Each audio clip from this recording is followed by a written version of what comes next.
பொண்ணுக்கு ஒரு நல்ல பேர் வேணும். எங்களுக்காக அந்த பிள்ளை எவ்வளவு அவமானப்பட்டுருச்சு ஜனங்கிட்ட. என்ன அது மெயினா ஒரு டேங்க் வச்சாகணும். இந்த இடத்துல எவ்வளவோ பிரச்சனையானா கூட கீதா கிட்ட போய் சொன்னோம்னா உடனே கீதா வருது. நாங்க ஒரு டேங்க் வச்சு எங்களுக்கு ஏதோ வேணும் போது பிடிக்கிற மாதிரி கேட்டுட்டு இருக்கிறோங்க.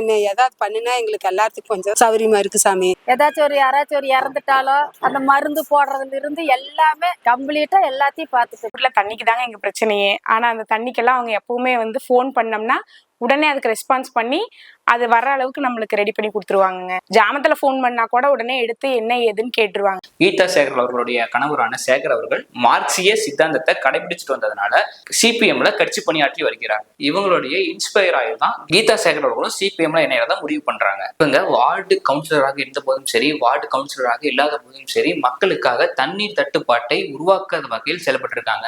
தண்ணி பிரச்சனைகள்லாம் வந்துச்சுன்னா ரோட்ல இறங்கி போராட்டங்களை வச்சு அந்த போராட்டத்தை வெற்றிகரமா நடத்தி கொடுப்பதிலே கீதா சேகர் அவர்கள் பெரும் பங்காற்றிருக்காங்க. இந்த வீடியோவை நீங்க முழுசா பார்க்கணும்னு நினைச்சீங்கன்னா இந்த வீடியோக்கான லிங்கை டிஸ்கிரிப்ஷன்லயும் கமெண்ட் பாக்ஸ்லயும் தரேன். நீங்க மறக்காம போய் செக் பண்ணி பார்த்துக்கோங்க.